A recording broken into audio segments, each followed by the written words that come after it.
C'est du français. Paul avait, voilà, Oustaz est là, Bismillah, Oustaz. Ton micro, ton micro, ton micro. C'est ma connexion qui était finie, quoi. L'abonnement, ils viennent de couper. Yeah. J'ai oublié aujourd'hui, quoi. Ah, ça. Voilà, regarde, frère, ce que je vais te dire. Je sais que peut-être tu n'attendais pas à ça, mais c'est biblique. Cette affaire-là, si tout était bon dès le commencement, on pourra avoir une même foi à suivre qui n'aura pas de problème.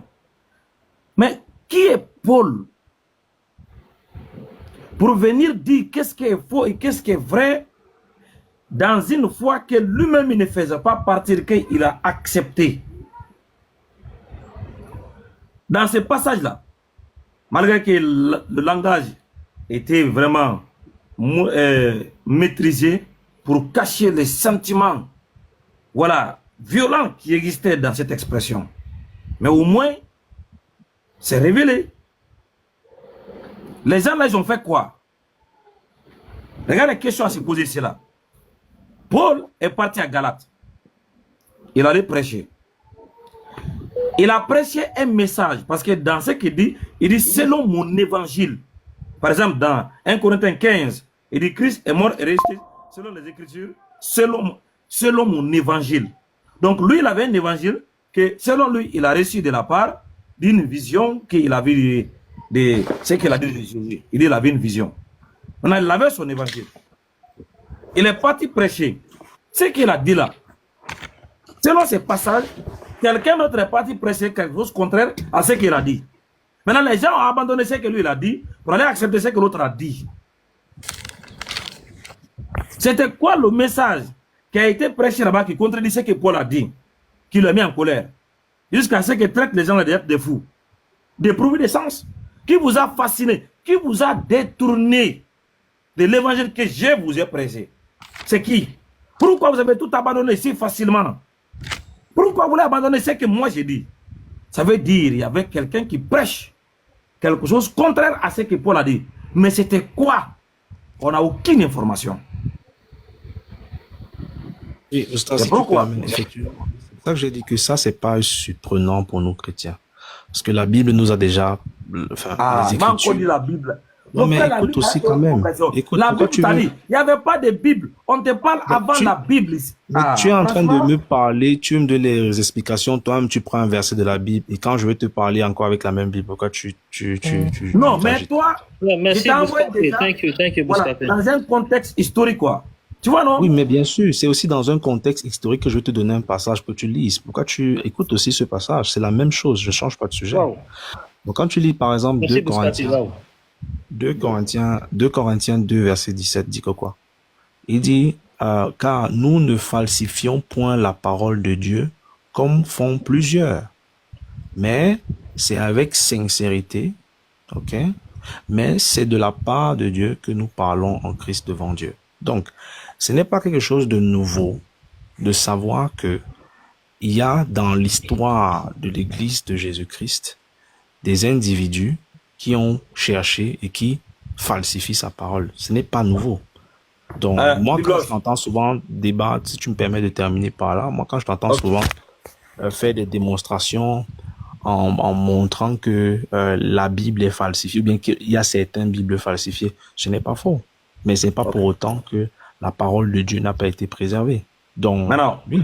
Si tu comprends, là où je vais t'envoyer là, l'idée principale, c'est quoi?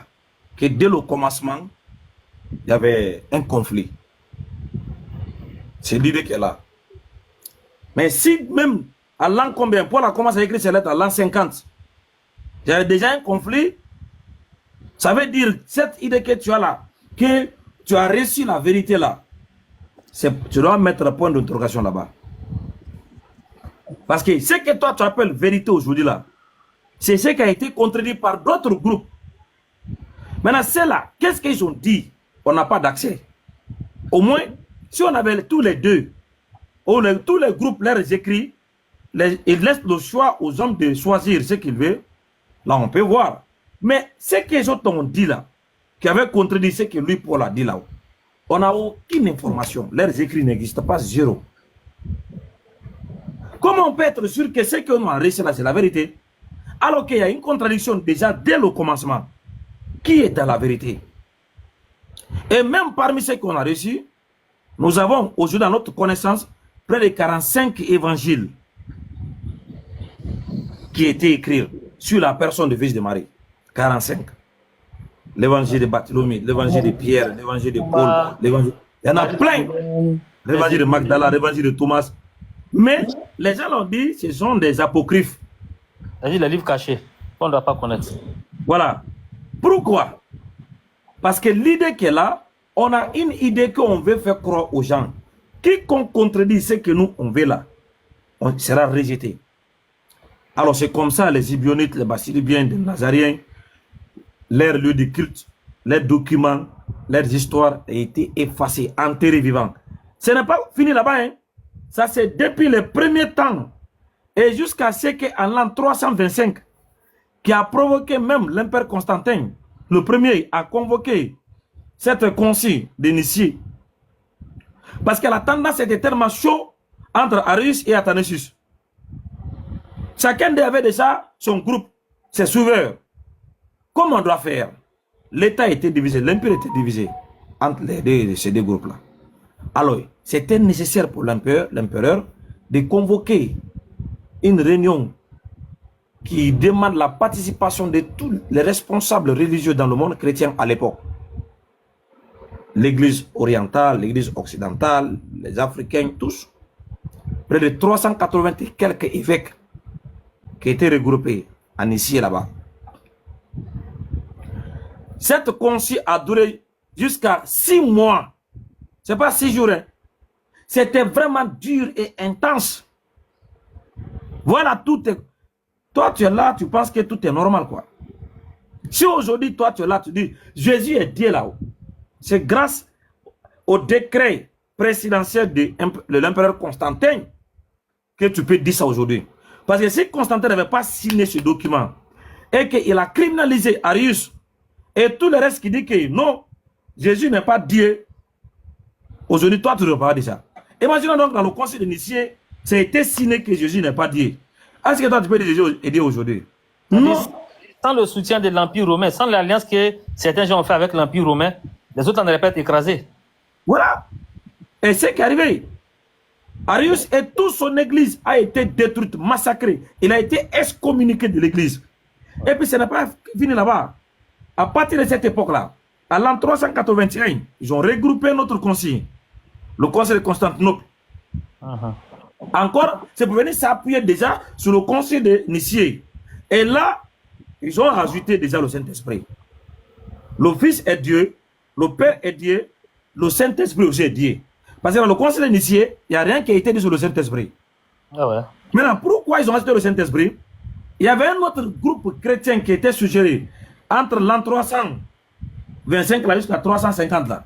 On les appelle des Nimanotimia. Le nom c'est Nima qui veut dire esprit, Mia qui veut dire les combattants, des combattants contre l'esprit. Ça veut dire quoi? Et ils s'opposent à cette idéologie d'un esprit saint. Et ils sont sortis. Ils ne croient pas à l'Esprit Saint. Ils disent non, ils ne représentent rien.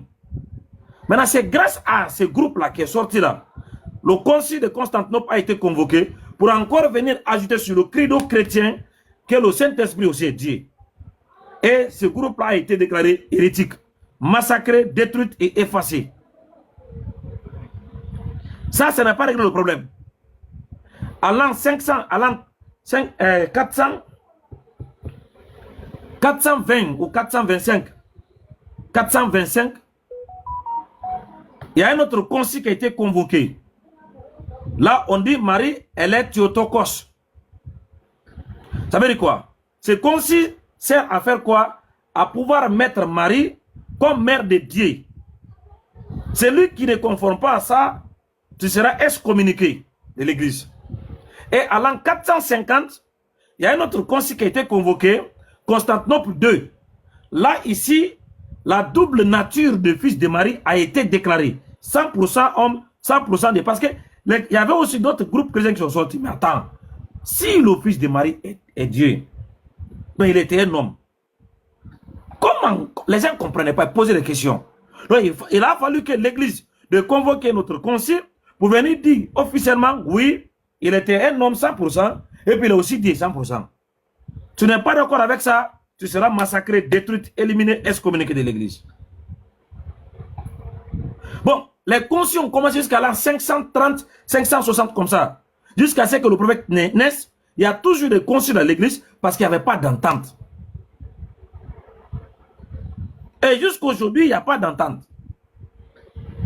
Donc, ça veut dire que c'est une confusion dès le commencement. Si tu demandes, est-ce que c'est Allah qui est responsable? Non. Allah n'est pas responsable. Allah, dans sa miséricorde, au 6e siècle déjà, il a envoyé Rahmat lil Alamin. Rahmat lil Alamin. Le miséricorde à tout l'univers. Al-Imam Mursalin, le chef des envoyés, Muhammad sallallahu alayhi wa sallam, il a envoyé, il a donné le véritable message pour venir confirmer la vérité qui était là avant lui et dit ce qui est faux parmi ce qui a été mélangé. Et sa naissance est marquée à la 570. Et en ce moment-là, il y a toujours des consignes pour venir toujours continuer à manipuler l'opinion publique. Et tu sais, à cette époque, les informations ne se diffusent pas comme aujourd'hui.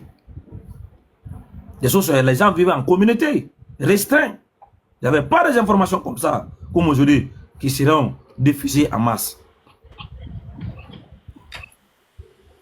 Maintenant, si Allah a envoyé Mohammed, depuis le 6e siècle, Allah dit à toute l'humanité, sans aucune hésitation, devant, à la face des Romains, des Perses, des Juifs, et tous, Allah dit,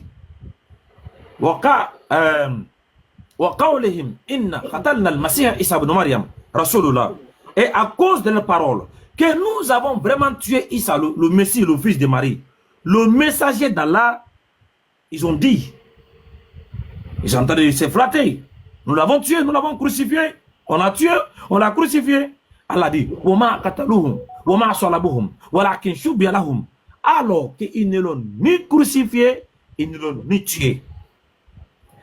Avec une affirmation comme ça, claire et nette, il n'y a aucune ambiguïté.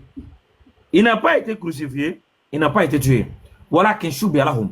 Mais ce n'était qu'un faux semblant. Donc toi, tu es là, tu dis bon, si Allah dit que ce n'était qu'un faux semblant, est-ce que c'est Allah qui est responsable? Comprenez bien la phrase. Allah n'a pas dit il a été fait un faux semblant. Allah dit voilà qu'un choubi alahum. C'est comme ça que les a apparus. C'est comme ça on les a fait croire. Ce n'était qu'un faux semblant. Et partout là on parle d'un faux semblant, il y a l'auteur du faux semblant. Partout, il y a un auteur. Un faux semblant ne se fait pas. Un faux semblant, c'est faire monter par quelqu'un. L'auteur du faux semblant est là. Mais lorsqu'elle a dit que ce n'était qu'un faux semblant, qui est l'auteur du faux semblant? En dehors du Coran là. Est-ce que tu as un autre livre qui parle de cet événement, de la mort et résurrection, de la crucifixion du fils de Marie, en dehors du Coran, Bible House? Ouais, la Bible parle de ça, oui. Voilà. Donc, les auteurs de ces faux semblants, c'est des évangélistes. Mais, Oustaz, fais la pause, motion. Ok, je te comprends. Tu dis que les auteurs du faux semblant, c'est les évangélistes. Tu vois, tu as cité beaucoup de conciles, partant de l'an 100 jusqu'à l'an 500, jusqu'au 6e siècle carrément, 600 ans, 500 ans après, où le prophète arrive pour dire qu'en fait, tous ces gens étaient dans l'erreur. Tu n'as pas répondu à ma question. C'est-à-dire que pendant tout ce temps, Dieu était silencieux. Donc, tous ces gens qui ont cru au faux semblant, quel était le plan de Dieu pour les sortir de la fausseté? C'est-à-dire que tout ce temps-là, on parle de près de 500 ans. Qu'est-ce que Dieu a fait? Qu'est-ce que Allah a fait pour empêcher que tout ce tohu-vabu-là ait lieu et pour ramener les gens à la vraie, ou bien à la vraie adoration? Il était où alors? Qu'est-ce qu'il a fait? Tu me dis aujourd'hui, ok, c'est facile de me dire aujourd'hui en 2025 que oui, tout ça, il y a eu les désordres, il y a les désordres partout. Ce n'est pas parce qu'il y a les désordres qu'il n'y a pas la vérité quelque part. Les désordres ne veulent rien dire. C'est-à-dire que s'il faut seulement regarder le désordre, c'est qu'on peut exploser la terre.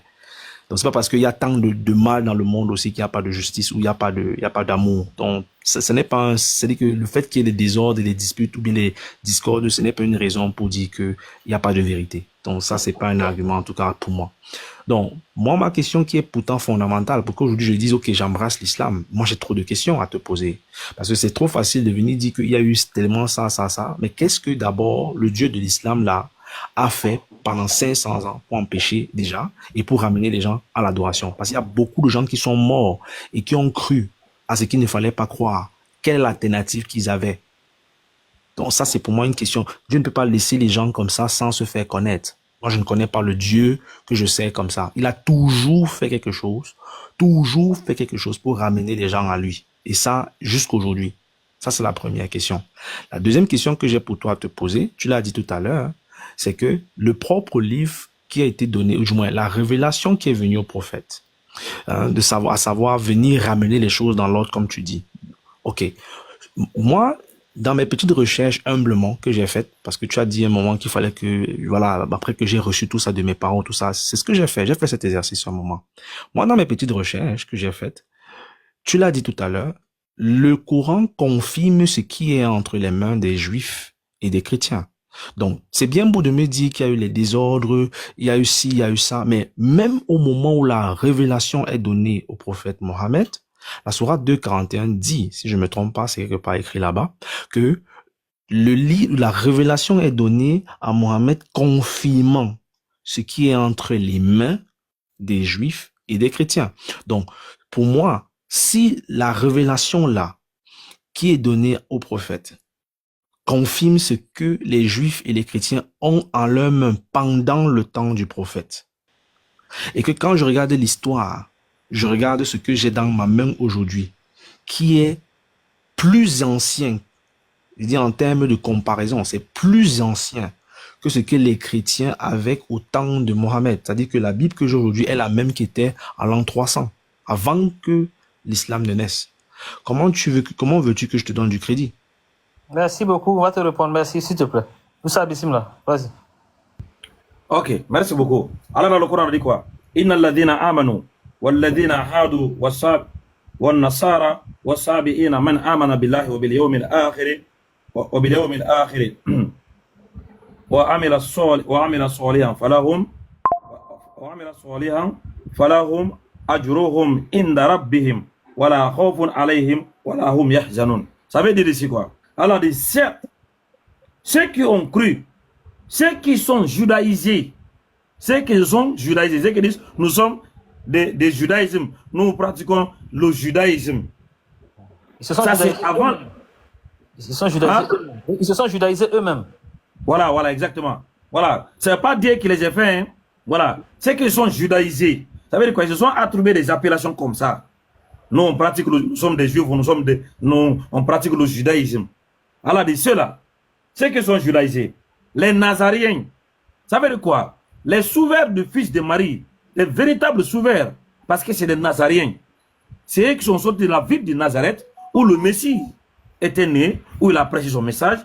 Les Nazaréens, les Sabines, ceux qui ont suivi les Sabines, voilà, ceux qui ont suivi, voilà, Yahya alayhi salam, Jean-Baptiste, Allah dit, quiconque d'entre eux qui a cru en Allah,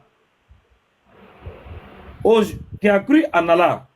jour dernier, et qui a accompli les bonnes œuvres, ceux-là, ceux qui sont judaïsés là, des Nazaréens, des Sabiens, quiconque d'entre eux qui a cru en Allah, au véritable Dieu, et qui ont cru qu'après cette vie, il y aura un jugement à l'Yom al-Kiyama, et qui ont accompli les bonnes œuvres, qui sont abstenus du péché, qui ont respecté les recommandations divines, alors il sera récompensé par leur Seigneur. Il ne prouvera aucune crainte et il ne sera jamais affligé. Ça, c'est les 500 années dont tu parles là, avant l'arrivée de Mohammed. Donc, il y avait ce groupe, comme on t'avait parlé, il y avait plusieurs groupes qui vivaient à l'exclusivité. Le monde n'était pas interconnecté comme aujourd'hui. Le monde n'était pas comme aujourd'hui. Les gens vivaient en communauté, en groupe. Alors, chacun avait sa croyance. Mais la chaîne la plus connue, les Romains, qui étaient la puissance mondiale à cette époque, Ils sont emparés et puis ils ont imposé des trucs qui n'étaient pas la vérité.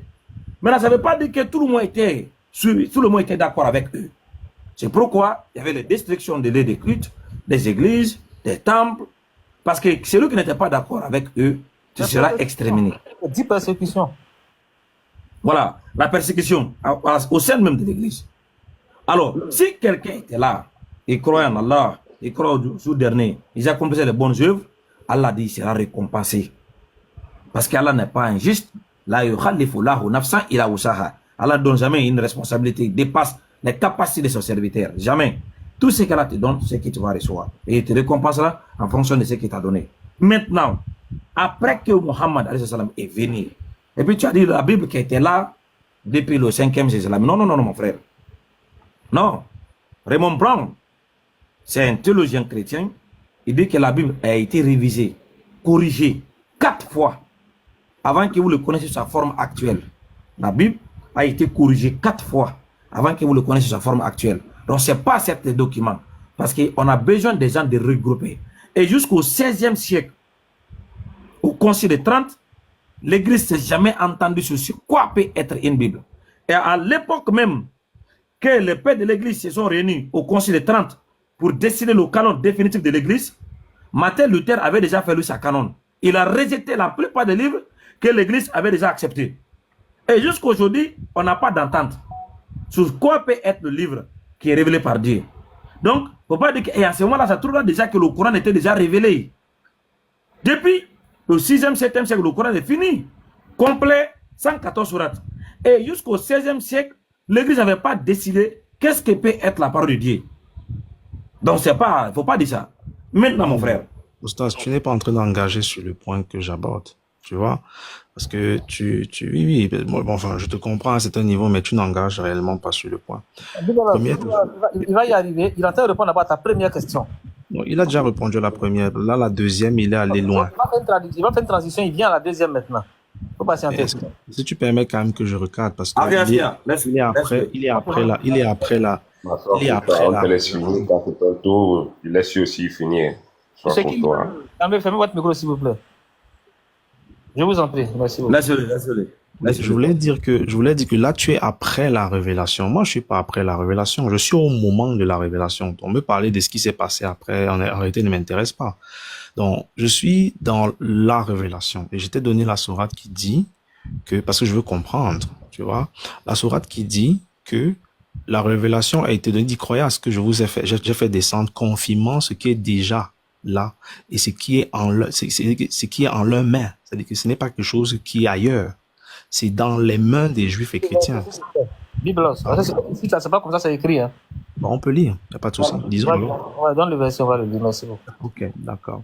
Dans la sourate, alors je vais chercher ça rapidement.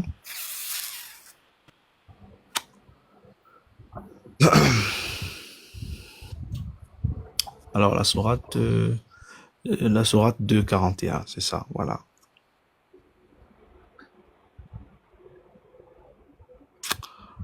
Voilà. Ça, et il y a aussi la 4:47, c'est là où c'est même plus explicite. Mais je vais d'abord lire ce que j'ai ici, si tu permets. Alors,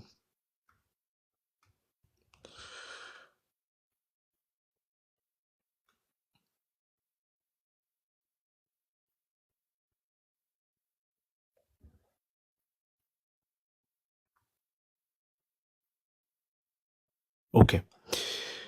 Alors, il dit ici, je vais commencer par la 4:47, c'est ça, voilà. Voilà. Il dit... Bible, s'il te plaît, ne renie pas la 2:41 que tu as donnée, s'il te plaît. Il faut commencer par elle. Il faut commencer par la 2:41 avant d'aller à la 4. Tu as donné la 2:41, mais je pense que tu as vu quelque chose qui te fait partir ailleurs. Commence par ça, et puis tu vas aller ailleurs, s'il te plaît. Pourquoi tu... Je suis juste vigilant. Je suis juste vigilant, s'il te plaît. Il n'y a pas de vigilance à avoir. Tu as donné 2:41, on va la lire. Mon frère, il n'y a pas de souci. Ok, donc renie là et puis prends l'autre, alors vas-y. Il n'y a pas de souci. Je lui dis, c'est pas un souci. Tout ça, c'est la même chose. Je peux commencer par là-bas. Il n'y a pas de souci. Donc, je Il commence n'y par a, y a pas de problème, vas-y, commence par où tu veux. D'accord. Alors, 2,41 alors, parce que c'est ce que j'avais devant moi, donc je vais lire. Alors, il dit ici, et croyez à ce que j'ai fait descendre en confirmation, de ce qui était déjà avec Est-ce que tu vous. veux prendre à la partie 40 parce que tu es au milieu d'une phrase. Quand tu dis et, tu es au milieu d'une phrase. Est-ce que tu veux prendre la 40? Oh, ok. Il n'y a pas de souci. Ok. Il n'y a pas de souci. Désolé, ça prend un peu le temps, mon truc, si là dérange. Allez, voilà. Ok. Oh, enfants d'Israël, rappelez-vous mon bienfait dont je vous ai comblé. Si vous tenez vos engagements vis-à-vis de moi, je tiendrai les miens et c'est moi que vous devez redouter. Donc, verset 41, il dit, et croyez à ce que j'ai fait descendre en confirmation de ce qui était déjà avec vous. C'est bien écrit. Ok? Et ne soyez pas les premiers à le rejeter. Donc, Tu peux terminer la phrase, s'il te plaît. Tu n'auras pas le verset où tu veux. Hein. Le verset n'est pas terminé. Continue de lire, s'il te plaît. il n'y a pas de souci. Il n'y a absolument pas de souci. Non, parce que comme tu avais voulu couper tout de suite, c'est pas bon. On fait pas ça. On termine un verset. Non, il ne te dérange même pas. Il n'y a pas Donc, de souci. recommence. Et puis, pour ne pas que les gens s'embrouillent, on va recommencer, on va lire pour que les gens retiennent quelque chose, s'il te plaît. Oui, mais il faut pas que tu, il n'y a pas de souci. Non, je vais pas le faire. Si tu ne coupes pas le verset, je vais pas le faire. Mais quand tu coupes le verset, je suis obligé de te dire de terminer. Je vais pas te laisser couper le verset en son milieu. Tu me comprends? Mon cher frère, je suis d'accord, mais Voilà, c'est pas parce que tu ne coupes je pas commence et fois puis tu vas terminer de lire, s'il te plaît. Merci beaucoup. voilà, il y a un message que je veux aussi faire passer, donc c'est pas, je ne le cherche pas. Le verset pour ne pas que le message soit tronqué. D'accord. Bon, je vais recommencer. On commence au verset 40. Ô enfants d'Israël. Il n'y a pas de souci. Donc, on va recommencer à partir du verset 40. Ok, tu vois, il dit ici, ô enfants d'Israël, rappelez-vous mon bienfait dont je vous ai comblé. Si vous tenez vos engagements vis-à-vis de moi, je tiendrai les miens. Et c'est moi que vous devez redouter. Verset 41, qu'est-ce qu'il dit? Et croyez à ce que j'ai fait descendre en confirmation de ce qui était déjà avec vous. Et ne soyez pas les premiers à le rejeter. Et n'échangez pas mes révélations contre un vil prix. Et c'est moi que vous devez craindre. Alors, j'ai un problème avec ce passage. Ok, vas-y, merci beaucoup. Vas-y, je te coupe maintenant. Voilà. Le problème que j'ai avec ce passage, c'est que il dit très clairement, il n'y a même pas l'ombre d'un doute, que au moment de la révélation, les Israélites, que ce soit Israélites ou chrétiens ou juifs, il y a d'autres passages. Les Israélites, s'il te plaît. Il a dit les Israélites, s'il te plaît. Dis ce qui est dans la phrase, n'ajoute pas des mots. Les Israélites. Ne mets pas de mots, n'invente pas de mots pour la phrase. Il parle des Israélites, les enfants d'Israël. Continue. Il n'y a pas de souci. Voilà, parce que tu rajoutes des mots et puis tu veux en faire un sens. Ça, ce sont tes mots. C'est pas les mots d'Allah. Ne te dérange pas. Ne te dérange pas. Ne te dérange pas. Merci beaucoup. Ne te dérange pas. Il y a aussi la 447. C'est pour ça que j'ai dit. On va prendre celle-là d'abord. On va arriver ailleurs. Il n'y a pas de souci. Vraiment, il n'y a pas de souci. Merci beaucoup. Donc, tu vois, dans ce passage, il est très clairement en train de leur faire comprendre que ce qui est entre les mains des Israélites, ok, n'est-ce pas, est confirmé par la révélation. Oui. Donc, voilà. Donc, ça veut dire que il n'y a pas l'ombre d'un doute que le livre des Juifs de l'époque est attesté par le Coran. Il dit que c'est confirmé. Voilà. Salam alaikum. Attends, s'il te plaît, s'il te plaît, patiente. Merci beaucoup. Continue. Je voudrais relire les versets, s'il vous plaît, parce que là, en fait, excuse-moi, grand frère Askia. Parce que là, le frère, là, il est en train de dire des choses qui ne sont pas écrites et ça m'agace un peu. On va le reprendre. Il va finir d'expliquer, on va lire et puis on va expliquer aussi. Oui, donc, alhamdoulilah, je voulais quand même relire pour... Non, laisse-le finir de lire. S'il te plaît, patiente. Il va finir d'expliquer. Toi-même, tu vas lire et puis tu vas expliquer. Lui, il cherche à brouiller les pistes là-bas même depuis. Il y a pas de laisse-le finir d'expliquer. Quand il va finir, il va fermer son micro. Tu vas lire et puis tu vas expliquer. C'est tout. Laisse-le finir d'expliquer. Il faut pas que, on veut que les gens retiennent quelque chose de ce qu'il va dire. Sinon, on va rien retenir de ce qu'il va dire. Fini, Bibelos. Après, GTA va te prendre. Vas-y. D'accord. Donc, j'étais juste en train de dire que au moment même de la révélation, n'est-ce pas, ce qui est avec les Juifs, c'est ce qu'il dit, ce qui est déjà là, bon, je ne paraphrase pas, c'est littéralement écrit, est confirmé. Donc, moi aujourd'hui, la Bible que je tiens, en tout cas l'Ancien Testament, on va d'abord se limiter à cela, ok? Dès le moment de la révélation, n'est-ce pas, n'a pas changé. Je répète, l'Ancien Testament que j'ai aujourd'hui n'est pas différent de l'Ancien Testament qu'il y avait au moment de la révélation. Et dont le Coran stipule dans cette sourate, confirmer ou attester l'authenticité. Ok, Donc, merci beaucoup. Vas-y, fais la lecture maintenant. On t'a compris? Tu veux qu'on retienne ici que, d'abord, le Coran est en train de dire que le livre que les Juifs avaient reçu est confirmé, ou bien le livre que les Juifs avaient est confirmé par ce que le Coran dit. N'est-ce pas? Et que les Juifs ne devaient pas, parce que à la suite du verset, on dit, les Juifs ne devaient pas, ne tronquaient pas mes signes contre un vil prix et ne craignez nul autre que moi. Donc on leur dit, attention, ne falsifiez pas. Pourquoi on leur dit ne falsifiez pas? Mais je pense que GTA va te reprendre. Donc on dit d'abord que le Coran dit ce qu'ils ont reçu, parce que les Juifs ont reçu la Torah. Ils l'ont, mais ils le cachent et ils en trahissent le sens. Parce qu'ils sont en train de tronquer ça à vil prix. Voilà, c'est ce que le Coran est en train de faire ressortir ici. S'il y a une vérité que vous avez reçue, et vous êtes en train de la transformer. Donc ça ne veut pas dire que vous n'avez pas reçu, vous avez reçu la vérité exactement. Mais vous êtes en train de la transformer. Donc arrêtez de transformer la vérité. Parce que cette vérité elle est confirmée par le Coran et vous ne pourrez pas transformer le Coran. Et à la lumière du Coran, on saura si vous avez transformé la vérité ou pas. Mais j'étais à continuer, Bismillah. Fais ta lecture et puis tu expliques. Oui, bon, Alhamdulillah Rabbil Alamin. Donc, grand frère Askia, je pense que c'est ce que tu as dit, hein. J'en profite de lancer le salam aux frères que j'ai pas vu depuis quelques semaines. Mais en réalité, c'est ça, c'est que il y a des éléments de langage que le frère utilise, à tort ou à raison d'ailleurs, pour justifier là où il veut mener la discussion qui me plaisent pas et qui sont totalement faux. Et comme j'ai pris quelques notes pendant qu'il parlait, on va, Inch'Allah, étaler ces mensonges. Donc, si on revient au verset 40 là, on va relire le verset. Moi, ce qui m'intéresse, c'est plutôt les éléments de langage qu'il a utilisés dans le verset 41. Ô enfants d'Israël, rappelez-vous mon bienfait dont je vous ai comblé. Si vous tenez vos engagements vis-à-vis de moi, je tiendrai les miens. Et c'est moi que vous devez redouter. Donc là, on repart vers le verset 41. Et croyez à ce que j'ai fait descendre en confirmation de ce qui était déjà avec vous. Et ne soyez pas les premiers à le rejeter. Très bien. Et n'échangez pas mes révélations contre un vil prix. Et c'est moi que vous devrez craindre.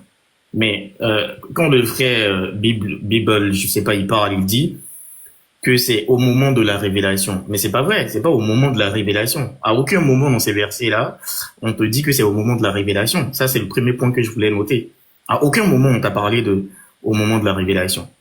Donc, des fois aussi, il faut pas parler parce qu'on a envie de parler. Il faut prendre les Écritures, il faut pas les tronquer, il faut les expliquer tel que c'est présenté. À aucun moment on te dit ici que c'est le moment de la révélation, le frère.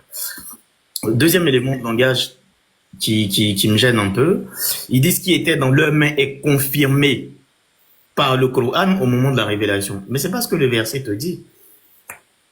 À aucun moment on te dit ça. Maintenant, la question, ce sur quoi je voulais même te rattraper, c'est ce que le grand frère Askia a dit. La question, c'est pourquoi le Créateur renverrait justement une autre révélation pour venir confirmer ce qui est déjà là. Mais pourquoi dans la même révélation, il dit « N'échangez pas mes révélations contre un vil prix ». Qu'est-ce qui s'est passé, Bible? Est-ce que tu peux ouvrir ton micro? Tu peux nous dire qu'est-ce qui s'est passé pour que le Créateur envoie une autre révélation pour venir confirmer? Ne fais pas de l'interaction avec lui, sinon on va ouvrir un autre débat. D'accord, ok. Donc, en réalité, il n'y a pas de souci, grand frère Askia. Donc en réalité, effectivement, comme le grand frère t'a dit tout à l'heure, vous avez reçu les Juifs ont reçu la révélation, mais en fait ils l'ont caché. C'est-à-dire ils ont tordu les Écritures en fait.